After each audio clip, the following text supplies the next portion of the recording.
بسم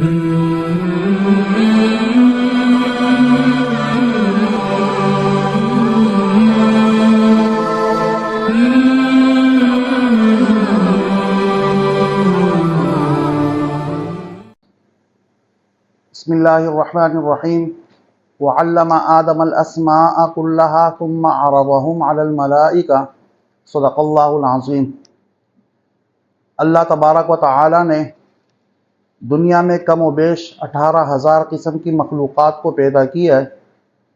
ان مخلوقات کے اندر انسان بھی ہے، جنات بھی ہے، فرشتے بھی ہیں، درندے اور پرندے بھی ہیں۔ ان تمام مخلوقات کو اللہ رب العزت نے پیدا کیا۔ اس قسم کے بہت ساری مخلوقات ہیں جو مختلف زمین کے مختلف حصوں میں پائے جاتے ہیں۔ ان مخلوقات کے اندر کسی بھی مخلوق میں اللہ رب العزت نے علم کی صلاحیت نہیں رکھی۔ علم کا مادہ اگر اللہ تبارک و تعالی نے رکھا ہے تو صرف اور صرف ایک انسان کے اندر رکھا ہے۔ جب آدم علیہ السلام کی تخلیق ہوئی اور آدم علیہ السلام کو اللہ پاک نے وجود بخشا، اس وقت فرشتوں کے سامنے اور حضرت آدم علیہ السلام کے سامنے اللہ رب العزت نے کچھ چیزیں رکھیں اور ان کے نام ان کو بتائے کہ اس چیز کا فلانا نام ہے، اس کا یہ نام ہے، اس کا یہ نام ہے۔ مختلف چیزیں رکھی اور ان کے نام ان کو بتا دیے، صرف یہ باور کرانے کے لیے کہ جب آدم علیہ السلام کی تخلیق ہو رہی تھی تو فرشتوں نے یہ تحفظات کا اظہار کیا تھا کہ یہ انسان، اس کی پیدا کرنے کی ضرورت کیا ہے۔ ہم آپ کی نحن نسبح بحمدک ونقدس لک، آپ کی تعریف بھی ہم کرتے ہیں اور آپ کی عبادت بھی کرتے ہیں، تو اس کی ضرورت کیا ہے۔ اللہ رب العزت اس ضرورت کو اور اس اہمیت کو فرشتوں کے سامنے ظاہر کرنے کے لیے اللہ تعالیٰ نے کچھ چیزوں کے نام فرشتوں کو بھی بتائے اور انہی چیزوں کے نام حضرت آدم علیہ السلام کو بھی بتائے۔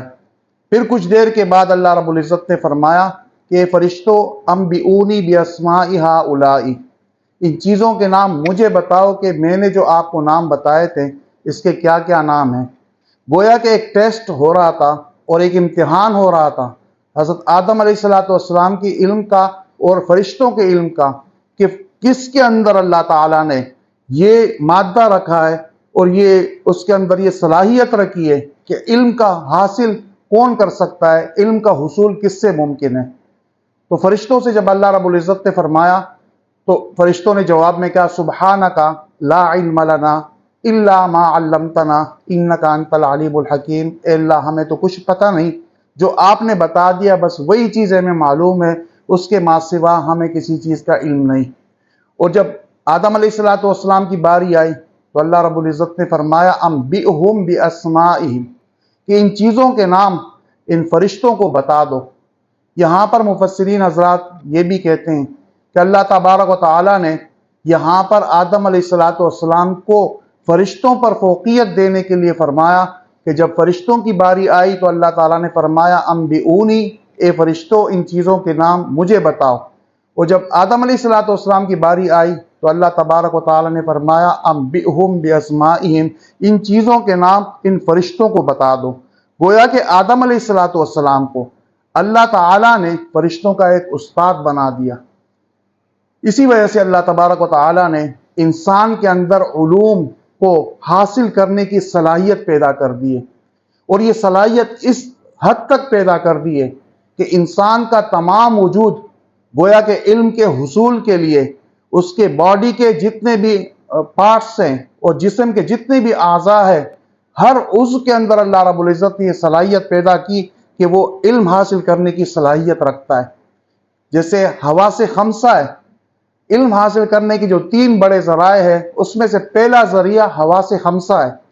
اور دوسرا ذریعہ اس میں وہ عقل ہے، اور تیسرا جو ذریعہ علم حاصل کرنے کا وہ وحی الہی ہے۔ حواس خمسہ کا بھی اللہ تبارک و تعالیٰ نے ایک مخصوص دائرہ بتا دیا ہے جس کے اندر حواس خمسہ کام کرتے ہیں، اس سے آگے ان کا کام پھر ختم ہو جاتا ہے،